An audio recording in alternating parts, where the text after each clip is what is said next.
It's 10:30 Monday morning, math class at Spring Valley High School. School resource officer Ben Fields is called in to confront a student. Okay, you're done with me or am I gonna make you? Witnesses say she had not been participating in class, had taken out her phone, and refused to leave when the teacher asked. Kaya had a tantrum. 3 school employees said that she had kicked them. The school called the police, who arrested Kaya on charges of misdemeanor battery. I don't want to go to the police car. The police dropped the charges after Kaya's grandmother sent this video to the Orlando Sentinel. Video of one incident shows a school resource officer putting a student in a headlock before pushing him down and then later using a taser. A 5-year-old girl being handcuffed by police in Florida. For a year, he could not sleep alone. He put handcuffs on me. Tossed to the ground by a school resource officer. What you're seeing are the effects of a larger problem in American schools.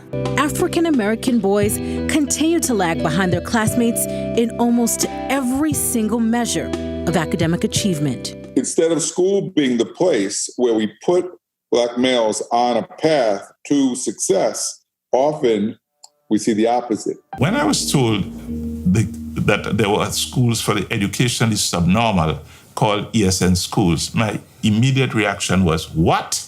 What are you talking about? I'd never heard about this thing before.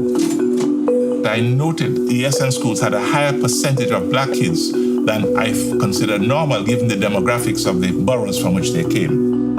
And also, I saw too many kids that were clearly average intelligence or even above average. Black kid is 4 times more likely to be wrongly placed in an ESN school than a white kid. In other words, there were 4 times as many Black children in ESN schools who should not have been there as there were white working class kids who also should not have been there. Black boys are routinely misdiagnosed as retarded when they're not. And because we're so easy, as Black parents, we're very easy to get over on. We'll just take some white person's opinion of our child and go running with it. The concerns we used to have about ESN are still very much with us now in terms of the number of Black children being put into pupil referral units.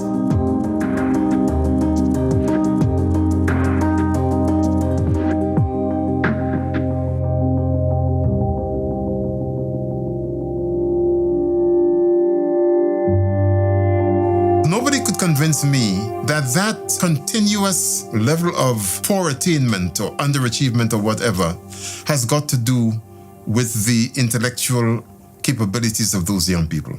It's got nothing at all to do with that. It would be unnatural if it did. So therefore the question is, what is it about the structural arrangements to do with schooling that continues to lead to the situation that we have right now? And that is a fundamental question. In 2016, researchers at Yale showed teachers this video clip of 4 preschool students. Their instructions: look for misbehavior and click when you see it.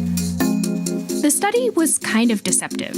None of the kids in the video actually misbehaved. The researchers were using eye tracking software.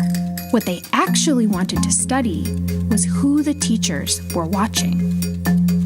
Both Black and white teachers spent significantly more time watching the Black boy in the video. This study showed that even preschool teachers can treat kids differently based on their race without even realizing it. Is English a second language to some Blacks in America? I had this party at the He's Yours Off the Hook. What the heck does that mean? I had a party at my house and it was fun.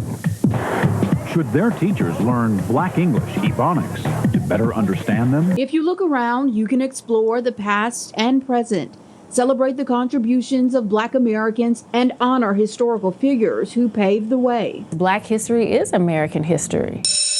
But sharing that history in the classroom comes with challenges. Historically, the lives and the experiences, the contributions, the oppression of Black people has been excluded from curriculum, and we've had a Eurocentric curriculum.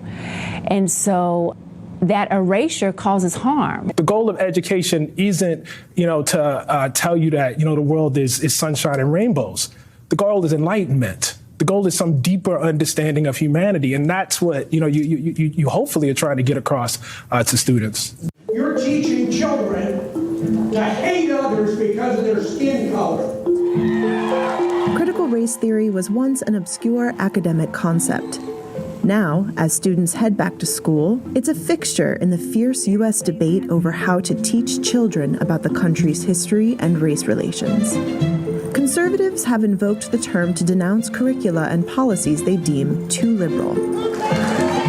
This was supposed to be a routine school board meeting in Virginia.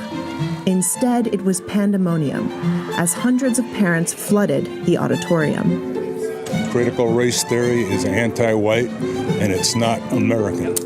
There are 3 critical stages in black boys' development: infancy to 9, 9 to 13, and 13 to 18. You see, it's easy to see the negative behavior here when he's already dropped out, laid up on some street corner lacking direction. It's more difficult to see it around 9 years of age, when they begin to sit further in the back of the class, when they begin to ask less questions, when their ball becomes more important than their book, when they begin to cheat on their tests. We appeal to you to turn your sons and male students on early. 85% of the children I test, and I test every race, color, and creed, but of course I'm focused on my own community, but 85% of the kids I test have nothing wrong with them. Nothing. They lazy as hell, and the parents are too. 85% of them. He can't read. Sure, he can read. He chooses not to learn, and there's no consequences at home when he doesn't try. There's no consequences at school when he doesn't try.